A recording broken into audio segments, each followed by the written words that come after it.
خداوند کے زندہ اور پاک کلام میں سے استثنا کی کتاب اس کا دوسرا باب۔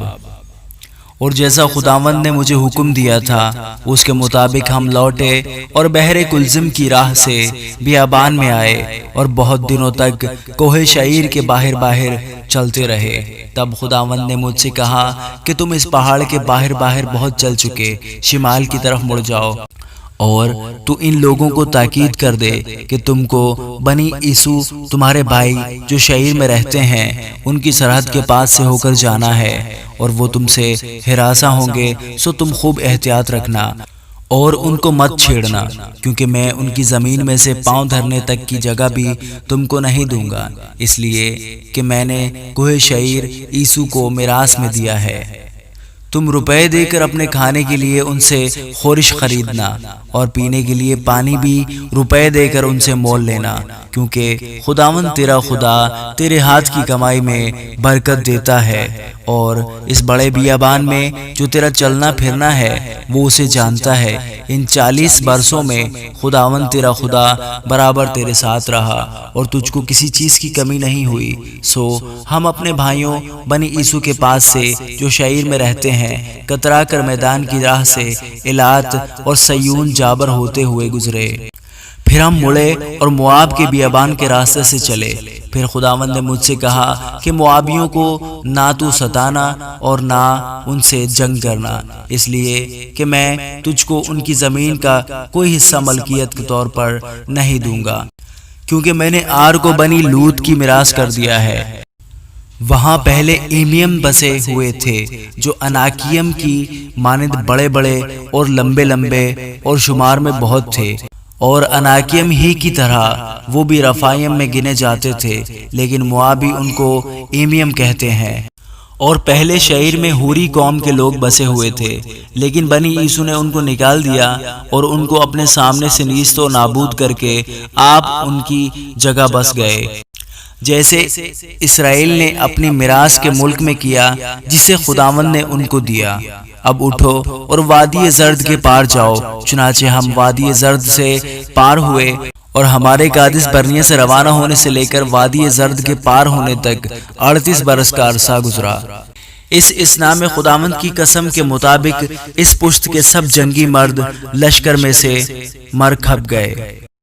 اور جب تک وہ نابود نہ ہو گئے تب تک خداوند کا ہاتھ ان کو لشکر میں سے ہلاک کرنے کو ان کے خلاف بڑا ہی رہا۔ جب سب جنگی مرد مر گئے اور قوم میں سے فنا ہو گئے تو خداوند نے مجھ سے کہا، آج تجھے آر شہر سے ہو کر جو مواب کی سرحد ہے گزرنا ہے،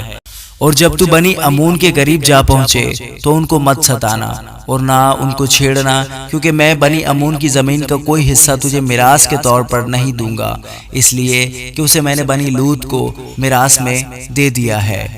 وہ ملک بھی رفائیم کا گنا جاتا تھا، کیونکہ پہلے رفائیم جن کو امونی لوگ زمزمیم کہتے تھے وہاں بسے ہوئے تھے۔ یہ لوگ بھی اناکیم کی طرح بڑے اور لمبے اور شمار میں بہت تھے، لیکن خداوند نے ان کو امونیوں کے سامنے سے ہلاک کیا اور وہ ان کو نکال کر ان کی جگہ آپ بس گئے۔ ٹھیک ویسے ہی جیسے اس نے بنی عیسو کے سامنے سے جو شعیر میں رہتے تھے ہوریوں کو ہلاک کیا اور وہ ان کو نکال کر آج تک انہی کی جگہ بسے ہوئے ہیں، ایسے ہی حویوں کو جو اپنی بستیوں میں غزہ تک بسے ہوئے تھے کفتوریوں نے جو کفتورا سے نکلے تھے ہلاک کیا اور ان کی جگہ آپ بس گئے۔ سو اٹھو اور وادی ارنون کے پار جاؤ۔ دیکھو میں نے حسبون کے بادشاہ سیہون کو جو اموری ہے اس کے ملک سمیت تمہارے ہاتھ میں کر دیا ہے، سو اس پر قبضہ کرنا شروع کرو اور اس سے جنگ چھیڑ دو۔ میں آج ہی سے تیرا خوف اور روب ان قوموں کے دل میں ڈالنا شروع کروں گا جو روئے زمین پر رہتی ہیں، وہ تیری خبر سنیں گی اور کانپیں گی، تیرے سبب سے بے تاب ہو جائیں گی۔ اور میں نے دشت قدیمات سے حسبون کے بادشاہ سیہون کے پاس صلح کے پیغام کے ساتھ ایلچی روانہ کیے اور کہلا بھیجا کہ مجھے اپنے ملک سے گزر جانے دے، میں شاہراز سے ہو کر چلوں گا اور دہنے اور بائیں ہاتھ نہیں مڑوں گا۔ تو روپے لے کر میرے ہاتھ میں کھانے کے لیے خورش بیچنا اور میرے پینے کے لیے پانی مجھے روپے لے کر دینا، فقط مجھے پاؤں پاؤں نکل جانے دے۔ جیسے بنی عیسو نے جو شعیر میں رہتے ہیں اور معابیوں نے جو آر شہر میں بستے ہیں میرے ساتھ کیا، جب تک کہ میں یردن کو عبور کر کے اس ملک میں پہنچنا چاہوں جو خداوند ہمارا خدا ہم کو دیتا ہے، لیکن حسبون کے بادشاہ سیہون نے ہم کو اپنے ہاں سے گزرنے نہ دیا، کیونکہ خداوند تیرے خدا نے اس کا مزاج کڑا اور اس کا دل سخت کر دیا تھا تاکہ اسے تیرے ہاتھ میں حوالہ کر دے، جیسا آج ظاہر ہے۔ اور خداوند نے مجھ سے کہا، دیکھ میں صہیون اور اس کے ملک کو تیرے ہاتھ میں حوالہ کرنے کو ہوں، سو تو اس پر قبضہ کرنا شروع کر تاکہ وہ تیری میراث ٹھہرے۔ تب صہیون اپنے سب آدمیوں کو لے کر ہمارے مقابلے میں نکلا اور جنگ کرنے کے لیے یحس میں آیا، اور خداوند ہمارے خدا نے اسے ہمارے حوالے کر دیا، اور ہم نے اسے اور اس کے بیٹوں کو اور اس کے سب آدمیوں کو مار لیا، اور ہم نے اسی وقت اس کے سب شہروں کو لے لیا، اور ہر آباد شہر کو عورتوں اور بچوں سمیت بالکل نابود کر دیا، اور کسی کو باقی نہ چھوڑا، لیکن چوپایوں کو اور شہروں کے مال کو جو ہمارے ہاتھ لگا لوٹ کر ہم نے اپنے لیے رکھ لیا۔